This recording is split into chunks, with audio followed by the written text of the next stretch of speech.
Okay. So, ang rapture po ay revelation. Nasabi ko na po ba sa inyo yan formerly? Revelation po siya eh.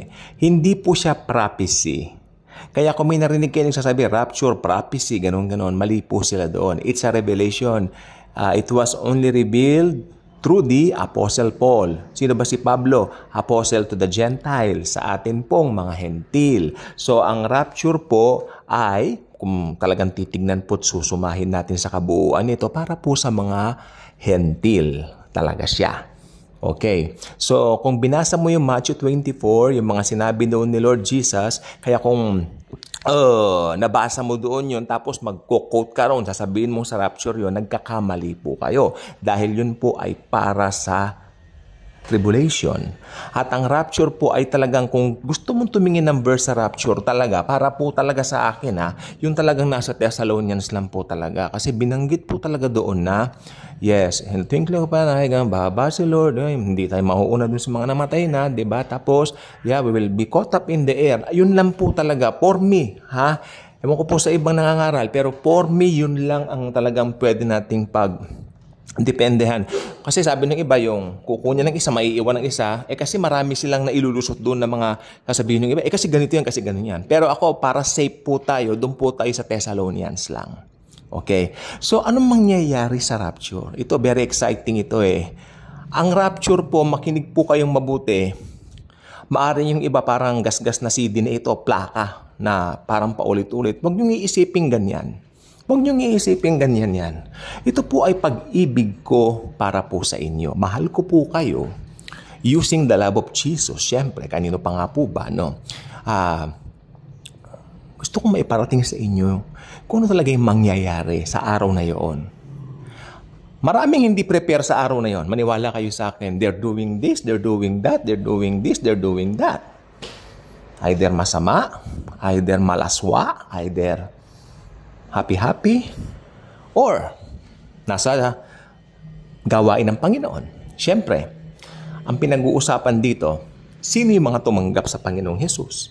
Sino nga po bang mararapture in the first place? Balik tayo sa talata ng John 3:16. For God so loved the world that He gave His only begotten Son. Whosoever, ayun ang keyword whosoever believeth in Him will not perish but will have eternal life. Yung whosoever na yan, isa ka ba doon? Ibig sabihin, naniniwala ka ba na sapat na si Jesus para maligtas ka? At naniniwala ka ba na yung kaligtasan tinanggap mo ay hindi nawawala? Pag ang sagot mo ay oo, congratulations. Anytime now, mararapture na po tayo. Kasi yan na po ang next big event that we are waiting. The rapture of the church. Okay? Ba't nasabi ko nakakagulat yan? Sa mga hindi mananampalataya, magugulat talaga sila. Bakit nawala tayong bigla? Isipin niyo po yung chaos. Nayaan. Of course, magugulat sila. Nasaan yung mga alien? Yung mga, sasabihin nila, nasaan yung mga praise the Lord, hallelujah? Kinuha ng mga alien. May magsasabing isang tao na magiging popular kalaunan. Sasabihin niya, kinuha sila ng mga alien. Sino yung taong yan? Ang Antikristo. At maniniwala sila sa lies rather than the truth. Nakalagay sa Biblia yan. Mas pinaniwalaan nila ang lies kaysa sa truth. Kaya ang nangyari, they are being deluded. The Lord giving, no? Sa pagiging deluded nila, hinayaan sila ng Diyos na maging deluded. Doon sa pagmamanipula ng Antikristo sa mga buhay nila. Mangyayari po yan. So, biglaan pong mawawala ang mga believers. Ngayon, ang masaklap nito, yung mga nasa taas, halimbawa, may isang piloto. Or should I say, sa araw ng rapture, ang daming eroplanong lumilipad. At mga born again yung mga driver nito, yung mga piloto nito, chaos talaga. Babagsak ang mga eroplano, magbabanggaan ng mga sasakyan, madidiskaril ang mga train, kung ang mga driver nito ay born again. Okay? At, kung ang doktor ng isang pasyente, ay ba, nag-o-opera yung doktor ng time na yon, ino-operahan niya sa puso yung unbeliever na pasyente niya, mawawala yung doktor bigla, magugulat yung mga nurses na naiwan. At ito ang pinakamasaklap among all kasaklapan in the world. Ito ang kasaklapan sa kasaklap-saklakapan ng lahat. Ito po yon. Nasa institutional church yung iba. Hallelujah, pag ganun sila.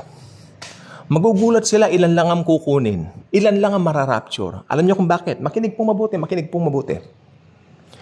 Kasi yung mga naiwan, naniniwala sila na pwede silang gumawa para sa Panginoon. Naniniwala sila na pwede nilang dagdagan ang kaligtasang ibinigay ni Jesus. At hulaan niyo kung sino pa yung naiwan. Yung nangangaral, yung pastor. Bakit ako naiwan?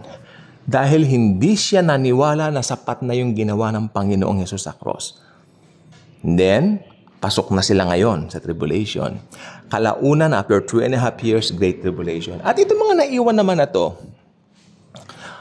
magbabasa ngayon ng Biblia. Sasabihin ng pastor nila na nangangaral lang nawawalang kaligtasan, sabihin niya, tama pala talaga yung mga tinutulig sa ako dati. Tama pala talaga yung mga dinidibati ko.